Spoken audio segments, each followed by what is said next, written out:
Bonjour fidèles auditeurs, spectateurs d'une parole pour toi. Je suis très heureuse encore de vous retrouver ce midi. J'espère que vous êtes nombreux. Partagez, invitez vos amis, invitez tous ceux que vous pensez que ce qui est dit ici peut intéresser. Je vais prier pour vous confier ce moment entre les mains du Seigneur. Seigneur, nous voulons encore une fois te bénir et te rendre grâce. Seigneur, je veux te prier ce midi pour tous tes enfants qui sont à l'écoute, qui écoutent cette émission, qui vont le suivre également après, que ce soit sur Facebook ou sur YouTube. Je prie que le propos pour lequel toi-même tu as établi ce temps, que ce propos s'accomplisse dans la vie de chacun d'entre eux. Je prie qu'au-delà de ce que je vais dire, toi-même tu parles au cœur de tes enfants. Je prie pour une femme mariée qui ne se sent plus aimée, que son mari, en écoutant cette émission, puisse comprendre ce besoin et y répondre.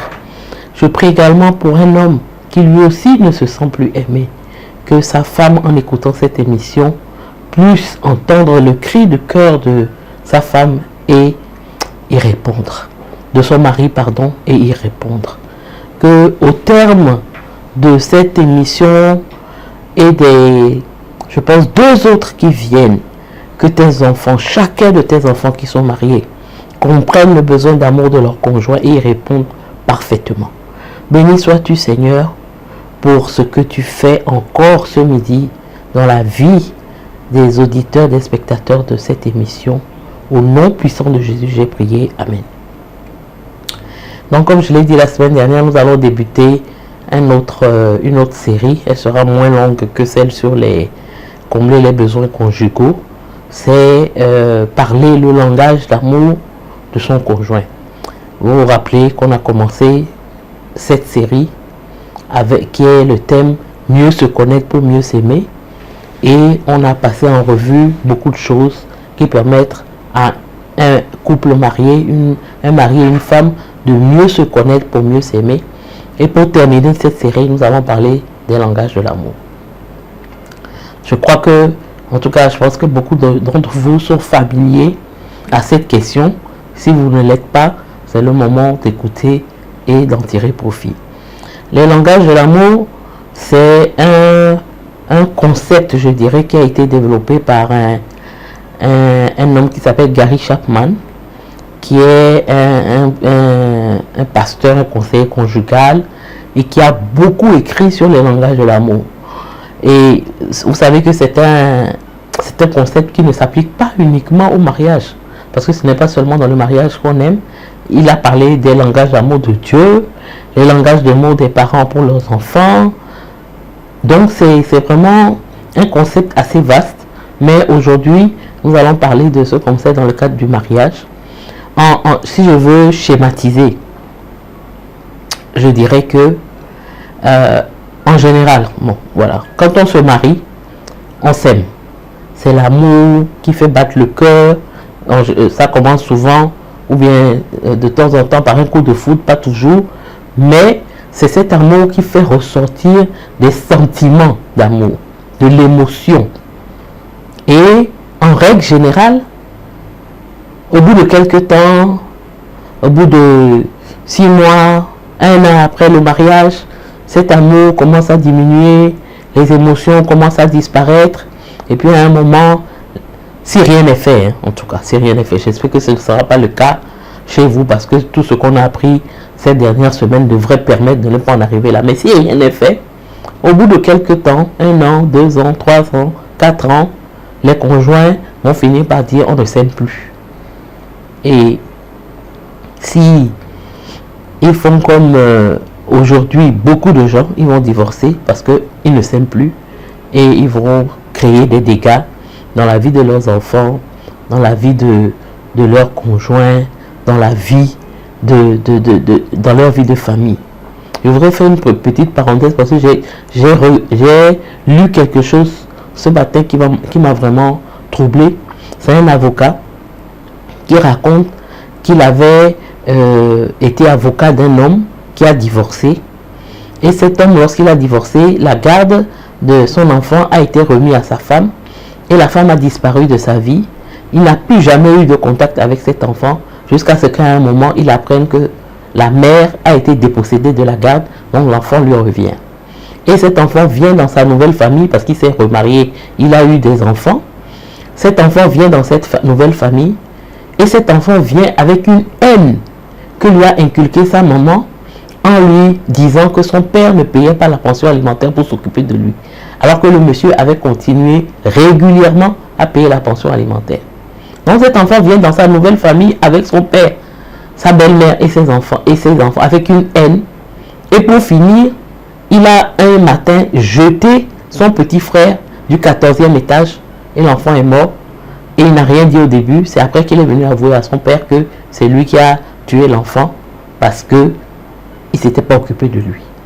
Donc le père ce jour-là, il a perdu 2 enfants. Celui qui est mort et celui qui a tué son petit frère.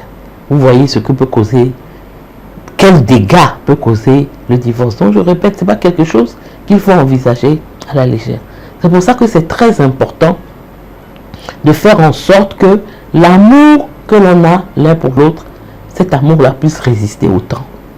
Et pour cela, on en a déjà parlé, mais je le répète, l'amour sentiment doit être remplacé par l'amour décision. Je décide de t'aimer.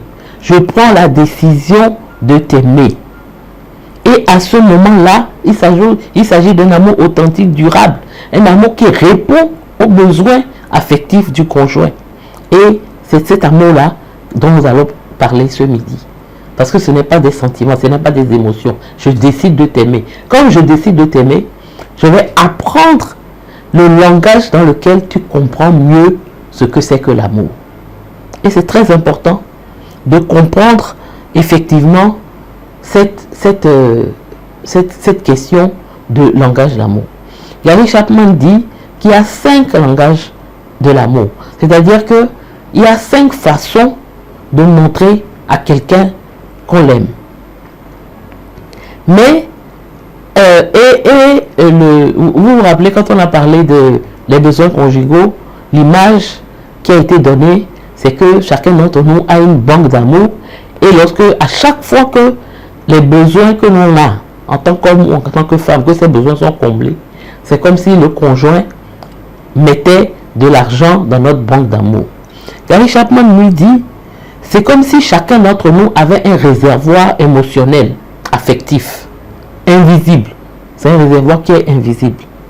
Mais ce réservoir est rempli par les actes d'amour que notre conjoint, ou s'il s'agit des parents, que les parents posent vis-à-vis de leurs enfants.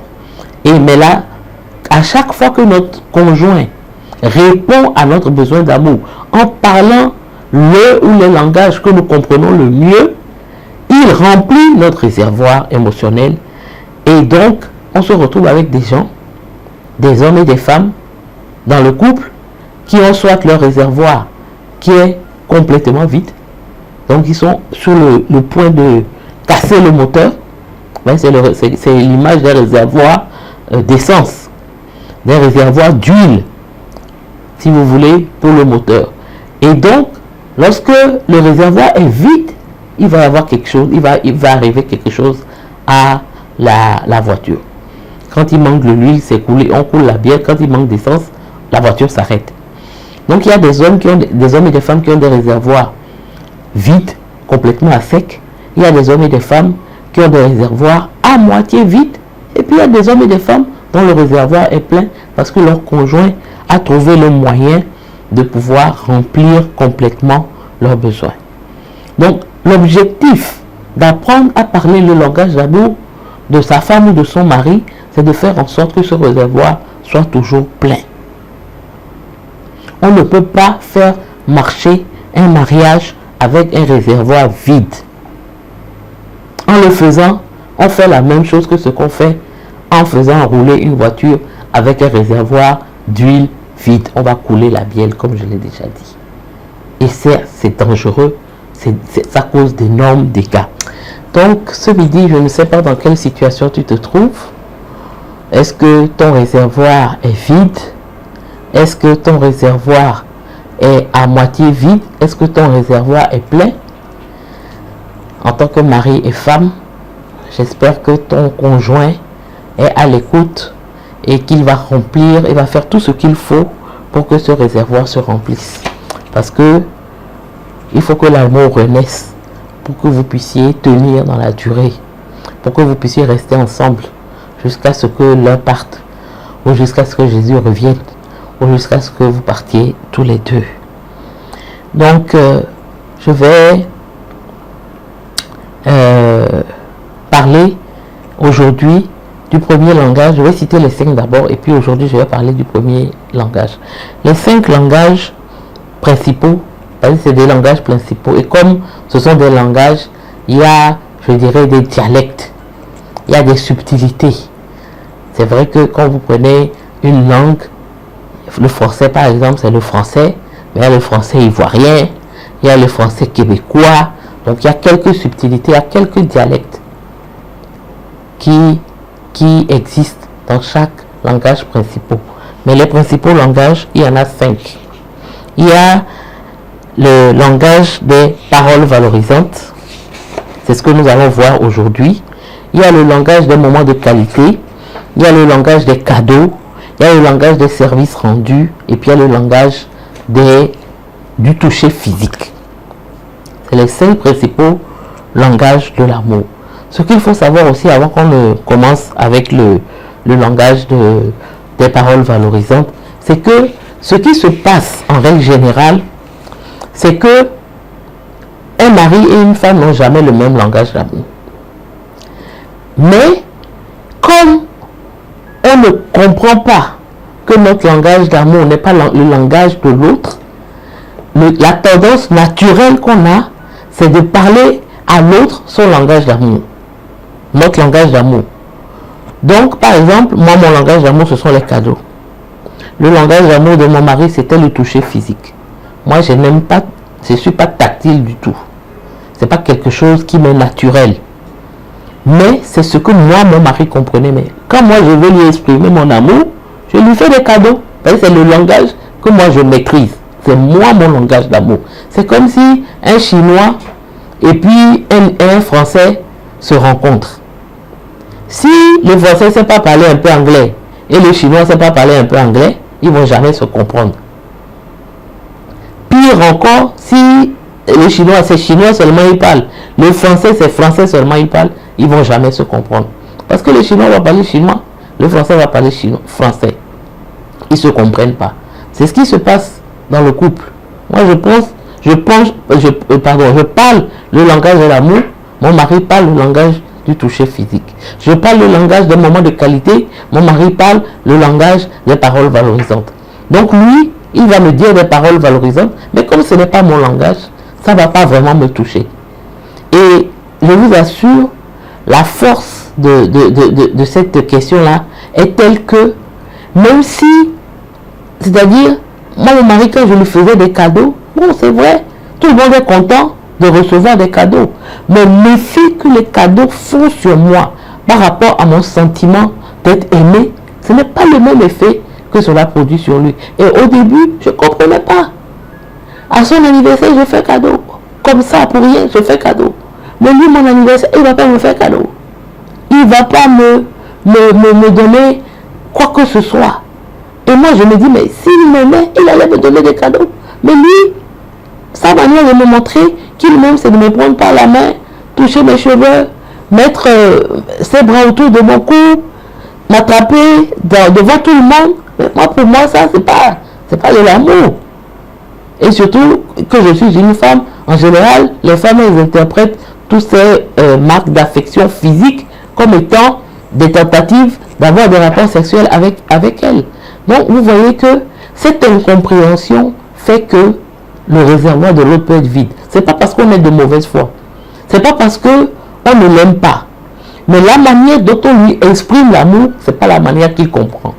Si tu dis je t'aime à un Chinois qui ne comprend pas français, il ne va pas savoir que tu es en train de lui dire je t'aime.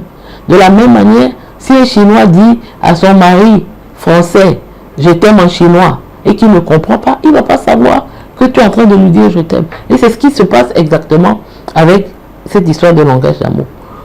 De manière intuitive et naturelle, on parle le langage qu'on connaît le mieux, qui est notre langage et qui n'est pas le langage de l'autre.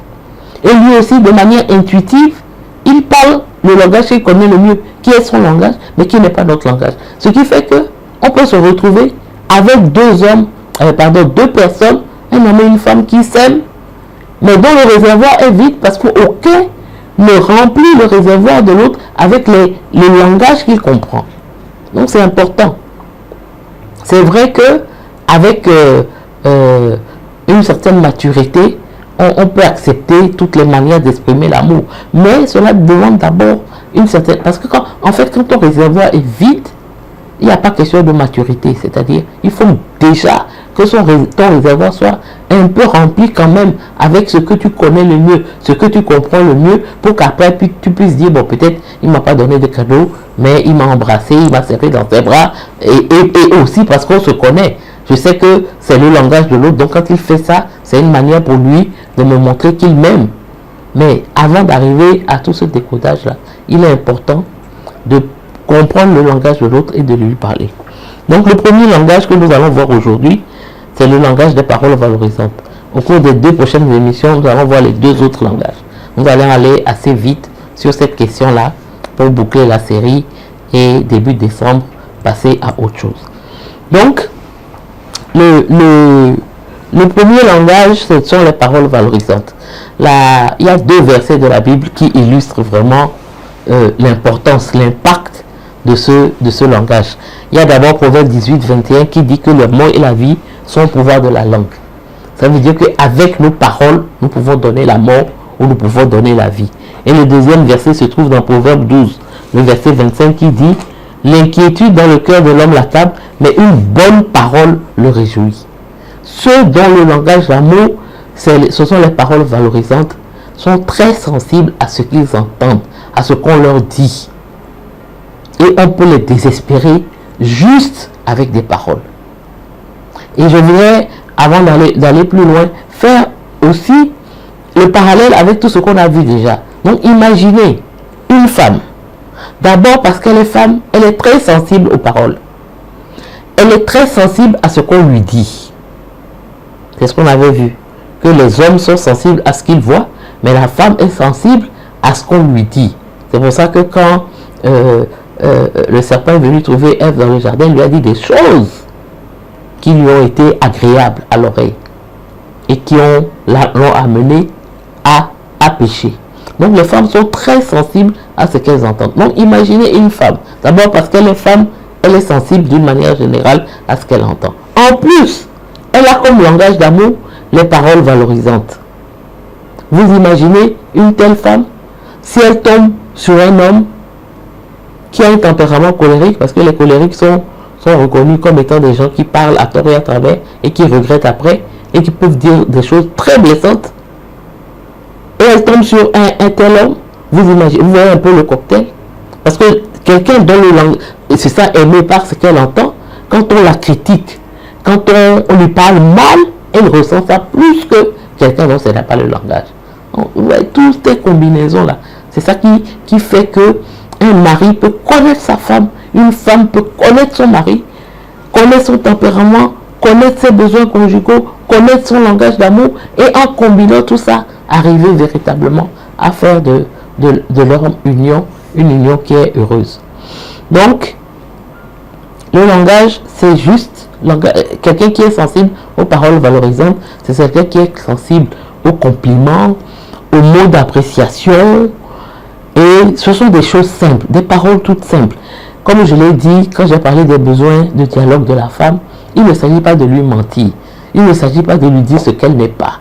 Mais c'est de la complimenter sur ce qu'elle est, ce qu'elle fait de bien, ce qu'elle dit de bien, comment elle s'habille bien. C'est des compliments, c'est des mots d'appréciation. Tu es ravissante, tu es belle, tu es la meilleure spécialiste de tel plat. Je suis reconnaissante que tu sois avec moi. Une femme par exemple, je suis reconnaissante, elle va dire à son mari, je suis reconnaissante que tous les mois tu ailles faire les courses avec moi, ton aide m'est précieuse. Voilà, ce sont des paroles qui permettent véritablement à l'autre de se sentir aimé, de se sentir apprécié, de se sentir valorisé. Les paroles. De simples paroles. Ça peut être des mots écrits, ça peut être des SMS, ça peut être des paroles orales, ça peut être des mails, en tout cas toutes les manières par lesquelles on peut parler à quelqu'un. Les personnes dont le langage d'amour, ce sont les paroles valorisantes, sont très sensibles à toutes ces choses. Les principaux dialectes de ce langage, d'abord ce sont les paroles d'encouragement. Une personne dont le langage d'amour, ce sont les paroles valorisantes, sera très sensible à tout ce qu'on pourrait lui dire pour l'encourager. Peut-être que votre conjoint potentiel qui est endormi, vous voyez ça, vous voyez qu'il a certaines possibilités en lui qu'il n'exploite pas. En l'encourageant, en lui disant des mots d'encouragement, tu peux y arriver. Moi, je crois que dans tel ou tel domaine, tu peux exceller. Il suffit de te lancer. Comment je peux t'aider à te lancer? Comment on fait confiance à la personne pour pouvoir arriver à faire ce qu'il ne croit pas être capable de faire. Tout ce qui est parole d'encouragement pour quelqu'un dont le langage d'amour, ce sont des paroles valorisantes, vont lui montrer qu'on l'aime. Je t'encourage, faut foncer, faut y aller, je suis derrière toi, je suis avec toi, je serai là si ça se passe mal, etc. Donc tout ça, ça permet de donner, parole d'encouragement, c'est la parole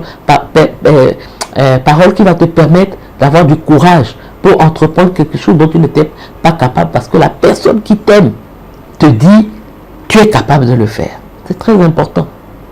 Deuxième dialecte, ce sont les paroles aimables. L'amabilité. Parce que, vous savez, on dit souvent que toute vérité n'est pas bonne à dire, mais la manière dont on parle est très importante. Pour quelqu'un dont le langage d'amour, ce sont les paroles valorisantes, la manière est très importante. Vous savez, dans le langage, on dit que quand on communique avec quelqu'un, il y a ce qu'on dit dans le langage oral, et puis il y a tout ce qui est non-verbal. Par exemple, la manière dont je bouge mes mains, c'est un langage non-verbal. C'est ma manière d'essayer de vous convaincre, de montrer que ce que je dis, en tout cas j'y crois. Donc il y a tout ça. Il y a le ton. Tout ce qui n'est pas verbal dans une communication a beaucoup plus d'impact que tout ce qui est verbal. C'est-à-dire, je peux te dire je t'aime, mais le ton avec lequel je te le dis, te dit le contraire de ce que je veux exprimer. Donc c'est très important d'avoir des paroles aimables pour une personne dont les paroles, dont le langage d'amour ce sont les paroles valorisantes. Cette personne, si elle est en face de quelqu'un qui est dur en parole, qui est critique à l'excès, qui voit toujours le mal partout, qui ne voit jamais la page blanche, mais qui voit juste le petit point noir qui est au milieu de la page blanche, elle va souffrir. Son réservoir va être vide parce que la personne ne va pas être en train de lui parler le langage qu'elle comprend, qui ne va pas être aimable avec elle, même s'il doit lui dire la vérité, même s'il doit lui parler des choses qui sont difficiles. Le ton, la gentillesse, la courtoisie, le tact avec lequel on parle a beaucoup d'importance pour ceux dont le langage d'amour, ce sont les paroles valorisantes. Et dernier dialecte de ce langage d'amour, ce sont les paroles humbles. Vous savez, l'une des difficultés qu'on a dans les couples, c'est que ce qu'on formule à son conjoint, ce ne sont pas des requêtes, ce sont des exigences. Ce sont des ordres. C'est quelque chose que tu es obligé de faire. Ça, c'est pas une relation de conjoint. Un parent peut avoir une telle relation avec son enfant, lui donner des ordres, lui imposer des choses, poser des exigences. Mais votre mari n'est pas votre enfant. Votre femme n'est pas votre petite fille. Pour que, en lui parlant, vous fassiez preuve d'un manque d'humilité, d'un caractère hautain. Non. Donc, celui dont le langage d'amour, ce sont les paroles valorisantes, sera très sensible à ce ton qui va monter, à cette requête qui va avoir l'air d'être un ordre, d'être une exigence. Pour développer une relation intime, nous avons besoin de parler, de communiquer, d'exprimer nos besoins, nos désirs à l'autre, mais de ne pas le forcer à répondre à ce besoin, de ne pas lui imposer le fait de répondre à ce besoin. Il y a beaucoup de manières d'imposer. Ça peut être effectivement faire preuve d'un certain autoritarisme, mais ça va être aussi faire preuve de manipulation, de chantage. Si tu ne fais pas ce que je veux, je vais te bouder, je vais m'enfermer dans ma coquille, je vais me refuser à toi, et patati et patata. Tout ça, toutes ces choses que nous faisons et qui font que au lieu de présenter nos besoins à l'autre et de lui dire, bon, si tu faisais ça, voilà mon besoin, si tu pouvais y répondre, ça allait m'aider, ça allait me montrer que tu m'aimes. On pose des requêtes, on pose des exigences et on enferme l'autre et on l'empêche de pouvoir être libre de faire ce qu'il a envie de faire pour nous. Il faut juste montrer à l'autre ce qu'on veut. Quel est notre désir, ce qui nous tient à cœur, ce qui nous ferait plaisir. Et ensuite, le laisser faire. Le laisser faire. C'est important. On n'est pas dans une relation intime, profonde, lorsqu'on impose, lorsqu'on exige. Chacun a des engagements en tant que mari et femme. C'est vrai. Mais ce n'est pas à toi de rappeler quotidiennement à ton mari ou à ta femme que voilà les engagements qu'elle doit tenir. J'exige que tu tiennes cet engagement. Non. C'est pas comme ça qu'on peut développer une relation intime.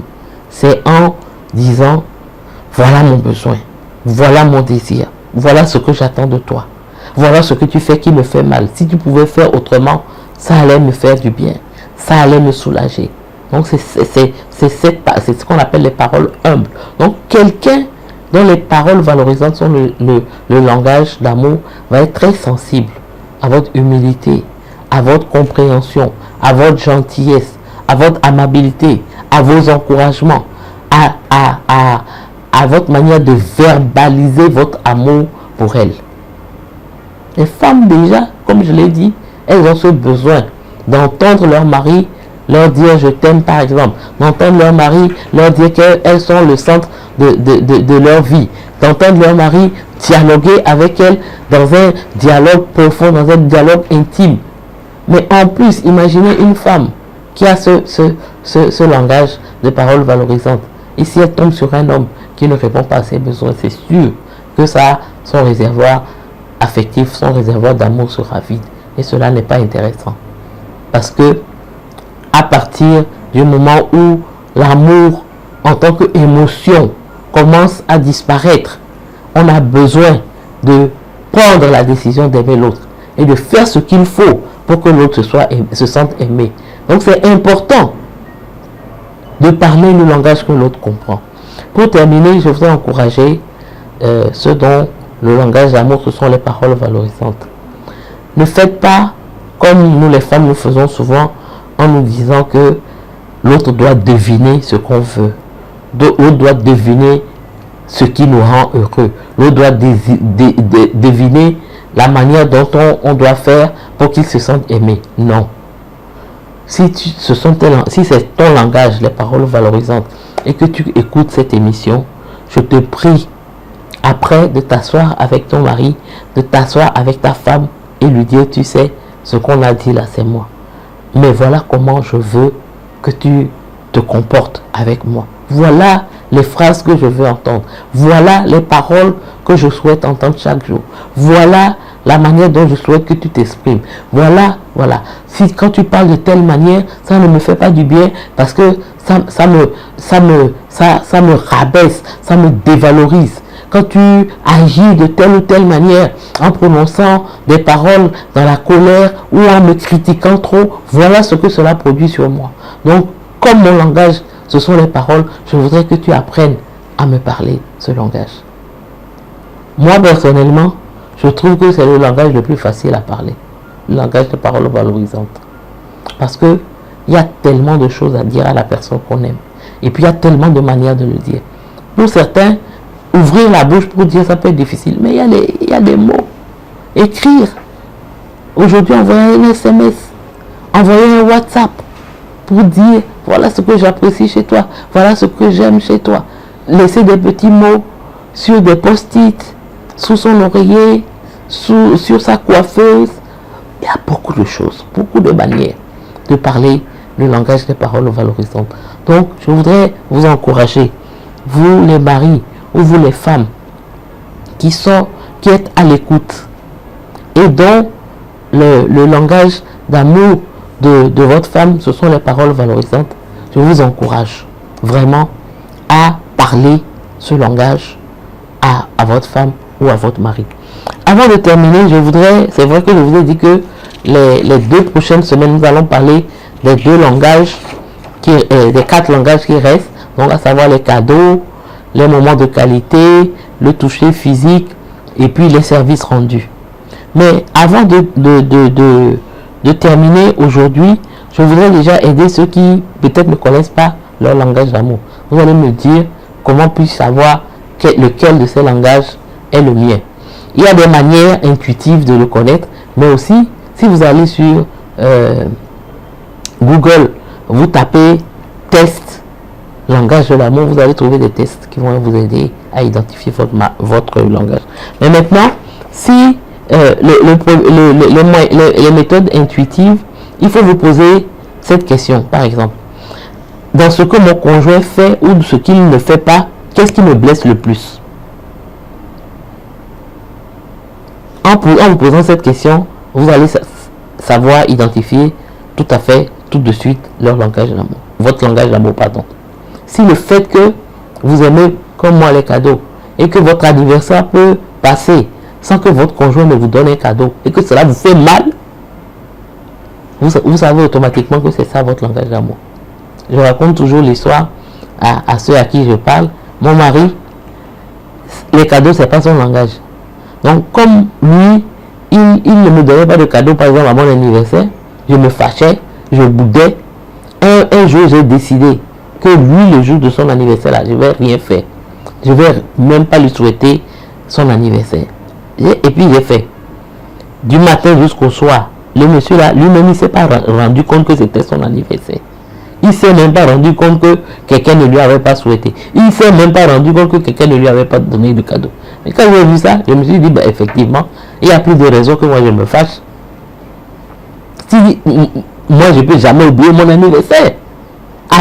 Donc je ne conçois pas comment quelqu'un peut oublier les jours de son... Mais lui, il est capable d'oublier. Si quelqu'un est capable d'oublier les jours de son propre anniversaire, c'est pas pour toi qui ne va pas oublier. Donc finalement, après, j'ai changé de tactique. 15 jours avant, je commence à dire, mon anniversaire, c'est dans 15 jours. Si tu ne me donnes pas de cadeau à avoir ici. Une semaine avant, je suis dessus. C'est demain, hein? C'est demain. C'est après-demain. Est-ce que tu as acheté le cadeau? Voilà. Donc, ça, c'est l'astuce que j'ai trouvée après. Mais se bouder, fâché, parce que moi, je ne peux jamais oublier l'anniversaire de quelqu'un. Je ne peux pas.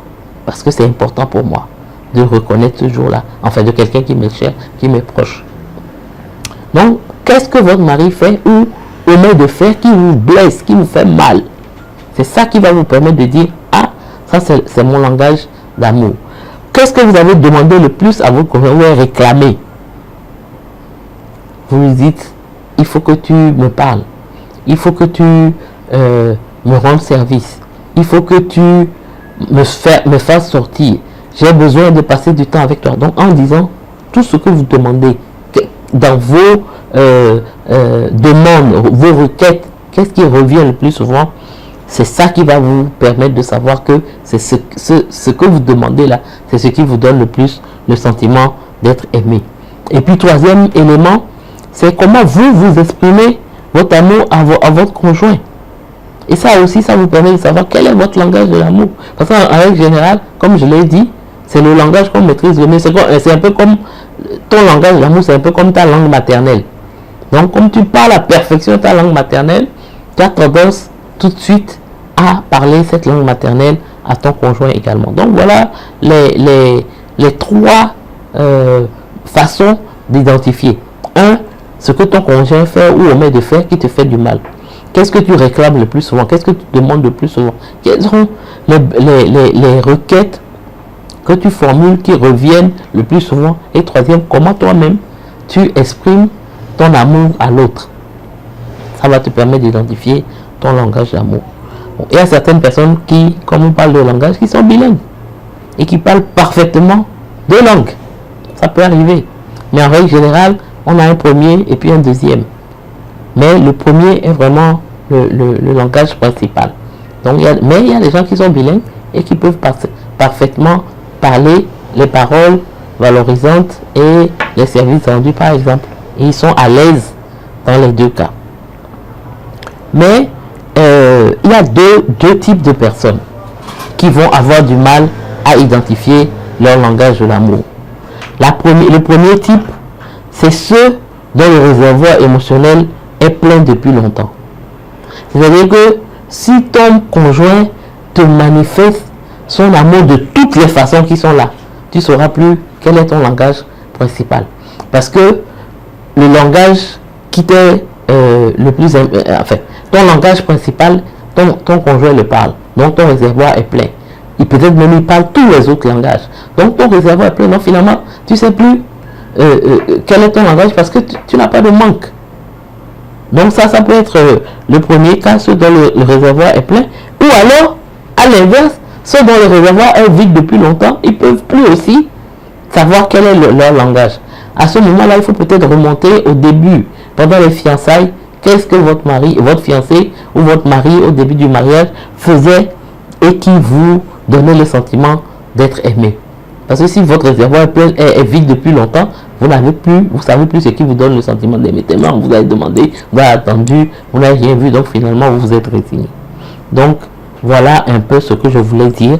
Ça va vous permettre vous-même déjà, en attendant que je passe en revue les 4 autres langages, de savoir quel est votre langage principal et aussi de pouvoir le communiquer à votre conjoint pour que vous en discutiez ensemble et qu'il sache ce que vous attendez de lui, ce qu'il doit faire pour que vous vous sentiez vraiment, totalement, pleinement aimé.